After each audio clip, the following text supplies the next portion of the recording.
Capítulo 7, Oração, destrancando o santuário interior. O cristianismo é a coisa mais sublime que existe no universo.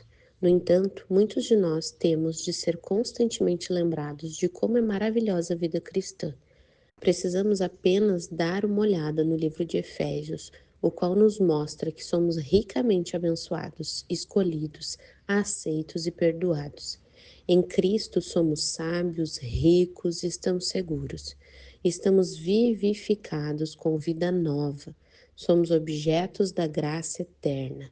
Somos a obra-prima de Deus e estamos próximos de Deus, em uma união misteriosa com Ele e com todos os outros crentes. Somos um corpo com acesso a Deus por meio do Espírito.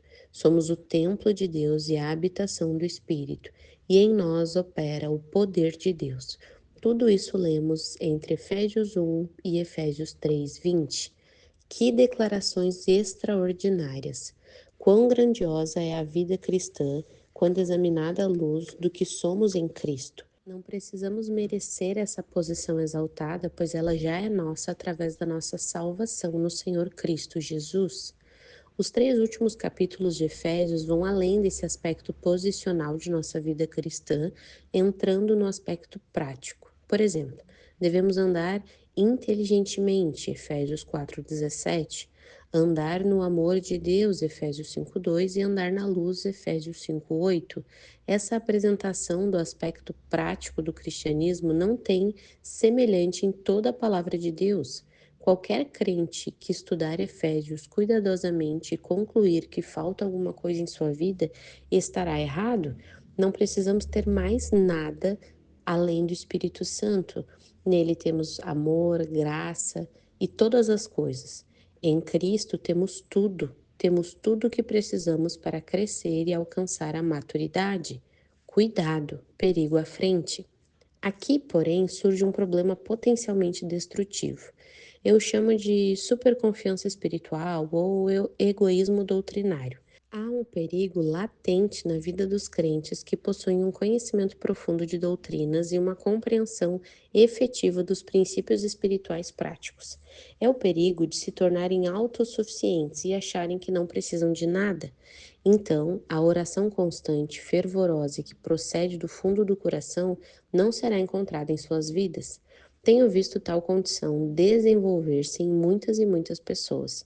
Por terem conhecimento, permitem que uma autodependência evolua, eliminando a vitalidade de uma verdadeira vida de oração. Paulo ordena que os crentes orem sem cessar, a fim de se guardarem desse perigo. Ele nos chama a uma vida de oração. Não importa o quanto já temos em Cristo, temos de orar. A oração é a urna-chave essencial para o crescimento espiritual. Vamos pensar no ar e na respiração para entendermos o quão necessário é a oração. O ar exerce pressão sobre nossos pulmões, forçando-nos a inspirá-lo. Nós respiramos muito naturalmente, em resposta a essa pressão, em vez de conscientemente andarmos procurando agarrar o ar. Assim, torna-se muito mais difícil prender a respiração do que respirar. Você nunca diria: estou tão cansado hoje porque respirei muito.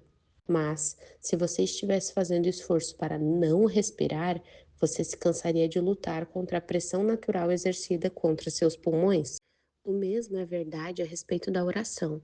A oração é natural para o cristão, é a respiração do crente. Alguns crentes andam tão abatidos e exaustos porque prendem sua respiração espiritual quando deveriam estar abrindo seus corações para Deus e recebendo o ar divino que os cerca, a presença de Deus. Aquele que não estiver fielmente em oração está numa luta constante contra a sua natureza espiritual, está prendendo o seu fôlego espiritual.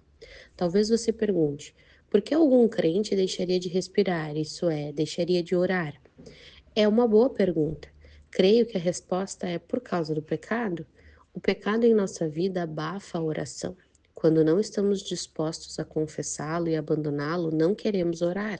A oração nos coloca na presença de Deus e, com o pecado, não nos sentimos à vontade nessa presença para orar. Caso não consiga pensar em algum pecado que você não quer admitir, considere este, o egoísmo. É talvez a principal razão pela qual as pessoas não oram. O egoísmo se manifesta em pecados sintomáticos, tal como a preguiça, a indiferença ou a despreocupação. Examine sua vida. É provável que você possa identificar algum pecado que o mantenha afastado da oração. E se você não estiver orando, estará sufocando sua vida espiritual. Isso é mortal. Os todos da oração. Nos últimos dois capítulos de Efésios, Paulo nos oferece duas breves, mas marcantes ênfases quanto à oração. A primeira é uma instrução geral e a segunda é uma ilustração bem específica. Cada uma tem uma grande lição a nos ensinar. A instrução geral se encontra em Efésios 6,18. Com toda oração e súplica, orando em todo o tempo no Espírito e para isso vigiando com toda perseverança e súplica por todos os santos. Paulo repete a palavra todo 4 vezes. A mesma palavra grega, paz, é utilizada nas 4 ocasiões. Juntas, elas compõem 4 assuntos diferentes sobre a oração. Podemos chamá-los de os todos da oração. Qual a frequência? O primeiro todo da oração indica a frequência, orando em todo o tempo.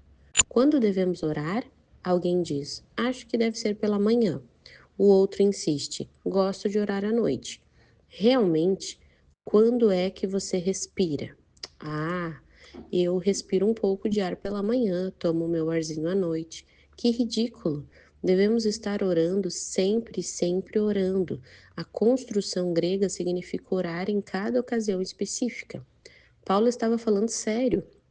E quando nosso Senhor afirmou: Vigiai, pois, a todo tempo, orando para que possais escapar, Lucas 21:36, ele também estava falando com seriedade. Se nosso Salvador, que possui uma natureza divina, tinha o tremendo desejo e necessidade de orar, João 17, quanto mais nós precisamos orar, mesmo que estejamos certos de nossa posição em Cristo. As epístolas de Paulo nos dão muitas ordens quanto à frequência de nossas orações. Na oração, sejam perseverantes. Romanos 12:12. Filipenses 4:6 diz: Não andeis ansiosos por coisa alguma, em tudo, porém, sejam conhecidas diante de Deus vossas petições, pela oração e pela súplica, com ações de graças. Em Colossenses 4:2, lemos: Perseverai na oração, vigiando com ações de graças. Em 1 Tessalonicenses 5:17, orai sem cessar. Paulo vivia a oração e não somente exortava a respeito dela, ele constantemente orava pelos outros. Como é possível orar sempre? Primeiro temos que definir os termos. Orar sempre significa ter consciência da presença de Deus, significa ver todas as coisas que acontecem relacionando-as a Deus. Um exemplo: você se levanta de manhã e contempla um lindo dia e um céu maravilhoso. Qual o seu primeiro pensamento? Talvez seja: Obrigado, Senhor, por esse maravilhoso dia que tu criaste. Isso é orar sem cessar? Então você sai e vê seu vizinho incrédulo. Você ora: Deus, salva o meu vizinho. Mais uma vez, orar sem cessar. Você entra no carro, desce a rua e vê propagandas indecentes. Você pensa, ó Deus, aonde este mundo está chegando? Ajuda-me a alcançar essas pessoas perdidas. Mais uma vez você está orando sem cessar. Orar sem cessar não é recitar o Pai Nosso 35 vezes no dia. É ver as coisas do ponto de vista de Deus. É sentir uma dor e pedir que Deus a cure, ou deparar-se com um problema e pedir que Deus o esclareça. É ver um irmão em necessidade e orar por ele, ou ver alguém em apuros e pedir que Deus o liberte. É manter comunhão com Deus, falar com ele a respeito daquilo que o está desonrando. Todas essas coisas exemplificam o orar sem cessar. A cada momento que vivemos, estamos louvando a Deus por coisas maravilhosas ou intercedendo por alguém. Tipos de oração. Paulo nos dá um segundo todo da oração, a variedade na oração, quando ele diz com toda a oração e súplica. Novamente temos que definir os termos. Oração é uma palavra geral a qual pertencem muitas formas e características. Por exemplo, podemos orar em público ou orar em particular, orar verbalmente ou silenciosamente. Podemos fazer orações planejadas, deliberadamente, com um livro de orações ou orações espontâneas que fluem do coração. Podemos fazer pedidos ou dar graças, ajoelhados ou em pé, sentados ou deitados. Há muitas maneiras de orar, porque Deus planejou que a oração acompanhasse toda espécie de emoção e toda espécie de experiência. Há muitas maneiras de praticarmos a oração, as quais se encaixam nas mais diversas situações ou circunstâncias. A segunda palavra que Paulo utiliza descreve um tipo especial de oração, a súplica. Isso se refere a um pedido específico. Em nossas orações, frequentemente generalizamos. Senhor Deus, abençoe os missionários, abençoe a igreja. Estes não são pedidos específicos, são pedidos gerais e vagos que conduzem a respostas vagas, se houver respostas. Minha filhinha tinha um hábito de generalizar. Uma noite, ao orar, depois de um longo e cansativo dia, ela se ajoelhou ao lado de sua cama e disse: Deus, abençoe todo mundo. Amém. Tive de dizer-lhe que não era uma oração muito boa. Fiz uma pequena explicação teológica para procurar mostrar-lhe que Deus queria que ela lhe pedisse coisas específicas que estivessem em seu coração e não todo mundo. A súplica tem que ser específica. Fique de olho aberto. Logo a seguir, Paulo apresentou a maneira que devemos orar, vigiando com toda perseverança e súplica. Perseverança quer dizer continuar firme em algo. Quando estiver orando, seja perseverante, como aquele homem em Lucas 11, que continuou batendo a porta do seu amigo até que este a abriu para dar-lhe os pães para os visitantes que chegaram inesperadamente. Versos 5 e 8. Na verdade, Deus está nos ensinando que Ele atenderá de maneira semelhante. Ele responde à oração constante e perseverante. Uma palavra importante nesse aspecto da oração é vigiando, que significa estar em alerta. Não podemos orar com inteligência se não estivermos em alerta para com aquilo que se passa ao nosso redor. Muitos crentes esquecem ou ignoram a admoestação de Pedro. 1 Pedro 4,7.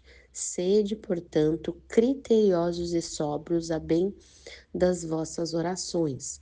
Ele insiste em que oremos sem trégua, sem cessar, perseverante e vigilantemente. Você sabe o que se passa em seu lar? E quanto à sua esposa? E quanto ao seu marido? Você ora fielmente por ele sem cessar? Você ora constantemente pedindo que Deus a transforme na espécie de mulher que você deve ser? Ora para que seja a mãe, a esposa, a serva cristã que Deus deseja? Você ora fielmente para que Deus a abençoe e enriqueça a sua vida, levando-a à maturidade espiritual? E o seu marido? Você ora para que ele seja um homem de Deus em todo o sentido da palavra? Você ora para que, ao governar o lar, ele seja como Cristo? Você pede que Deus faça com seu marido, tome as decisões certas? Você ora para que Deus o abençoe em seu trabalho? Você está consciente dos problemas e conflitos que ele enfrenta e ora por eles? E quanto aos filhos, você suplica que Deus os edifique no espírito, que eles sejam fortes no Senhor e guardados do maligno? E seus vizinhos e as demais pessoas com quem você se relaciona, os amigos da escola, os doentes, os outros que precisam das suas orações. Quando alguém compartilha uma necessidade, você realmente ora a respeito do assunto ou apenas diz, ah, sim, vou orar, e depois esquece? Havia um homem em nossa igreja que tinha uma pilha de cadernos em sua estante. Naqueles cadernos ele tinha anotado durante muitos e muitos anos os pedidos que Deus respondeu. Ele estava no caderno número, não me recordo quantos já havia preenchidos, mas eram muitos. Este homem estava em alerta. Quando sabia que alguém tinha uma necessidade, ele anotava e orava por aquilo. É uma prática recomendável. Em certa ocasião, alguém me disse: Pastor, vou colocá-lo em minha lista de oração por 6 meses. Minha primeira reação foi: Isso é tudo que eu mereço? Porém, minha segunda reação foi louvar ao Senhor. É incomum alguém se comprometer a orar em favor de outro por um certo período de tempo, e isso é algo tremendo. Para ele, não para você. O quarto todo da oração refere-se aos objetos da oração. O objeto direto de nossas orações é claro que é Deus. Paulo disse isso muitas vezes: oramos a Deus. Isso sugere um princípio importante, o qual é apresentado com muita clareza em João 14, versos 13 e 14. E tudo quanto pedirdes em meu nome, isso farei, a fim de que o Pai seja glorificado no Filho. Se me pedirdes alguma coisa em meu nome, eu o farei. Jesus estava confortando os discípulos, pois estes ficariam tristes ao saberem da sua partida. Eles pensavam como seria ruim estar sem Jesus para satisfazer suas necessidades, ouvir seus lamentos, responder seus pedidos e protegê-los. Afinal de contas, ele os alimentou, ajudou a pescar, providenciou dinheiro para impostos. Ele os amou, ensinou, deu um ombro sobre o qual eles podiam chorar. Como sobreviveriam sem a presença de Jesus para suprir as necessidades deles? Essa promessa de Jesus preencheu uma lacuna. Mesmo que Jesus os deixasse, eles ainda teriam acesso total a esta provisão divina. A oração anularia a distância, que grande promessa! Porém, há uma condição que determina a resposta do Senhor à oração. Em meu nome? O que significa isso? É simplesmente proferir as palavras em nome de Jesus no final de cada oração? Não, é muito mais. Primeiro, significa orar em sua pessoa. Isso é identificar-se totalmente com Jesus, como se estivesse no lugar dele, pedindo em virtude de nossa união com ele. Quando pedimos verdadeiramente em nome de Jesus, ele é quem faz a petição. Segundo, significa que suplicamos a Deus através dos méritos de seu Filho bendito. Pedimos por Cristo, desejamos-los por amor a Ele. Quando verdadeiramente pedimos em nome de Jesus, Ele se torna o receptor. Terceiro, significa orar apenas por aquilo que é coerente com as perfeições de Jesus e que trará glória para Ele. Orar em nome de Jesus, portanto, é buscar aquilo que Ele almeja, promover aquilo que Ele deseja, dar glória a Ele. Só podemos pedir a Deus corretamente quando o que pedimos glorifica o Filho. Por isso, termine suas orações assim: Pai, te peço porque sei que é o que Jesus desejaria para a sua glória. Colocando isso no final de cada oração, eliminamos todo o nosso egoísmo. Desta forma, o objeto direto é Deus. Oramos a Ele e para Ele. Isso é bem prático. Oração pelos outros. A seguir, Paulo fala sobre o objeto indireto de nossas orações, por todos os santos, o que nos impulsiona a orar uns pelos outros. Como membros do corpo de Cristo, estamos engajados na mesma batalha. Efésios 6,12 declara: Nessa luta não é contra o sangue e a carne, nossa luta não é contra o sangue e a carne, e sim contra principados e potestades.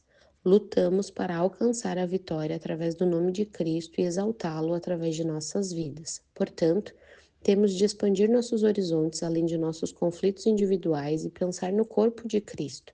Devemos nos preocupar não apenas com nosso próprio triunfo final, mas com a vitória espiritual de todos os outros crentes. Muitas vezes pensamos em nós mesmos como criaturas isoladas. É comum a ideia de que existimos independentemente de todos os outros, mas isso não é verdade. O corpo humano só progride quando todos os membros estão em atividade. O mesmo acontece com a igreja, o corpo de Cristo. Segundo, assim como o corpo de Cristo ministra através de dons espirituais, nós também servimos através da oração. O meu dom espiritual de ensino é exclusivamente para mim? Deveria eu tomar o meu dom e me isolar a fim de ensinar a mim mesmo? Deveria eu ficar em frente ao espelho e pregar para mim mesmo? Seria até engraçado. O meu dom espiritual tem de ser exercitado em benefício dos meus irmãos em Cristo. Assim, também, a minha vida de oração e o poder da oração não são para mim mesmo, são para você. Devo orar por você e você, por sua vez, deve orar pelos outros. Deus planejou que assim fosse por causa de nossa unidade. Quando uma parte do corpo físico está machucada ou doente, todas as outras partes vêm em socorro. Se eu machucar o meu olho, minha pálpebra o protegerá, mas indiretamente o resto do meu corpo funcionará de modo a proporcionar cura para o meu olho. Semelhantemente, se um irmão tiver uma necessidade, você pode servir-lhe diretamente através do seu dom espiritual ou indiretamente através da sua oração. De fato, creio que grandes coisas estariam acontecendo se realmente orássemos uns pelos outros. Ainda que desfrutemos de uma exaltada posição em Cristo, temos uma profunda necessidade das orações dos outros crentes. Precisamos estar constantemente pedindo a Deus que opere de maneira específica em favor dos santos cujas vidas conhecemos. Como ficamos sabendo das necessidades e dos fardos uns dos outros? Essa é uma de nossas dificuldades. Frequentemente, ninguém quer compartilhar o seu fardo. Assim, devemos tomar a iniciativa, devemos nos abrir um pouco, contando o problema que nós mesmos estejamos dispostos a compartilhar. Você descobrirá que alguma outra pessoa talvez tenha o mesmo problema que você. Assim, vocês poderão orar um pelo outro. Aceitemos o fato. Não poderemos orar por algum problema específico que outros tenham, a não ser que estejamos cientes do mesmo. Isso não quer dizer que devemos contar tudo para todo mundo. Isso seria falta de sabedoria. Devemos pelo menos começar a compartilhar nossas necessidades com aqueles que sabemos serem confiáveis e começar a orar uns pelos outros. Isso nos tornará crentes ativamente envolvidos na luta espiritual e não apenas meros espectadores. Precisamos lembrar que estamos todos numa guerra. Se realmente cremos no poder da oração, começaremos a orar e veremos Deus fazer coisas que de outra forma não aconteceriam. Comece aqui. Tudo o que acabamos de escrever relaciona-se à instrução dada por Paulo referente à oração em Efésios 6,18, mas ele termina com uma ilustração. Isso se encaixa no seu padrão usual de escrever. Tal padrão compunha-se de doutrina e aplicação prática.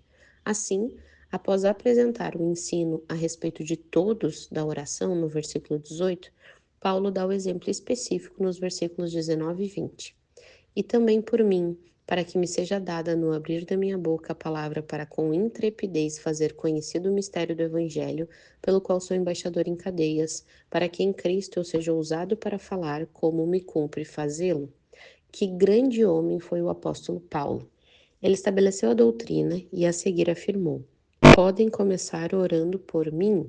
Ele não pediu em favor de suas necessidades físicas, como talvez nós faríamos, mesmo que essas fossem grandes. Ele pediu oração para que lhe fosse dada a mensagem de Deus e a coragem de proclamá-la. Ele não pediu orações em favor de seus próprios interesses, pedia que seu ministério continuasse livremente, mesmo estando em cadeias.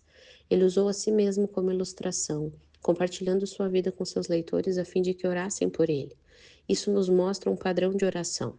Devemos nos preocupar principalmente com a esfera das coisas espirituais. Isso quer dizer, em vez de orarmos para que alguém seja liberto de males físicos ou provações, devemos pedir para que tal pessoa tenha um relacionamento correto com Deus, a fim de que tenha a atitude certa diante das provações. Não devemos deixar de orar a respeito dos problemas físicos, mas lembremos-nos que para Deus o que importa é o bem espiritual das pessoas. As provações trarão crescimento. As orações de Paulo visavam sempre alcançar objetivos espirituais. As questões materiais não eram o alvo principal delas.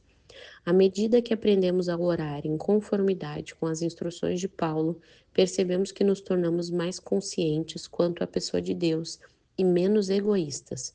À medida que nos humilhamos, gastando tempo com o Espírito Santo, orando sob sua supervisão, veremos que estamos sendo quebrantados e moldados à própria imagem de Jesus. E isso é o que realmente importa.